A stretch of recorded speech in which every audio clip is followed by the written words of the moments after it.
Most of you don't realize that you are not just choosing a lifestyle. You are breaking a physiological addiction. Sugar is not food.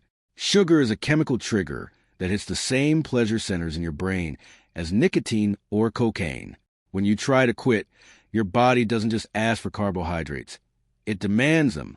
This is why you feel shaky, irritable, and weak when you first drop the carbs.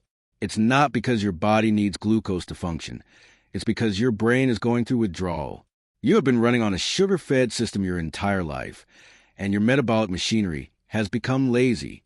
It has forgotten how to efficiently burn its own fat reserves because it has never had to. You have effectively trained your body to be a sugar-burning machine.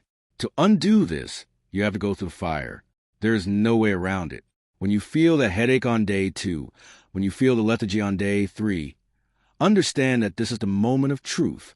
This is the point where the weak quit and the strong evolve.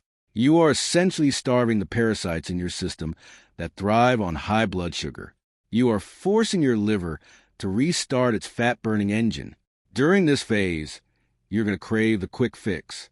You will look at bread, pasta, or fruit, and your brain will lie to you, saying it's just a small piece, just a little energy boost. Don't listen to that voice. That voice is your addiction speaking, not your biological need. Every time you cheat during the first 2 weeks, you are resetting your metabolic clock back to 0. You are making the pain last longer. Instead, embrace the transition.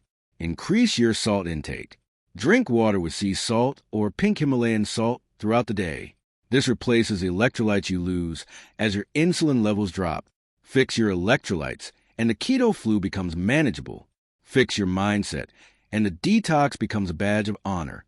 You have to stop looking at food as entertainment. Start looking at food as fuel. If you put low-grade fuel in a high-performance engine, you get a breakdown. Now, you are cleaning the injectors. This phase of the journey is not about weight loss yet. It is about metabolic repair. Once the inflammation subsides, your body will naturally gravitate toward its ideal composition. Stop negotiating with yourself. You're either in or you are out. I am Keto Wilk. Break the cycle.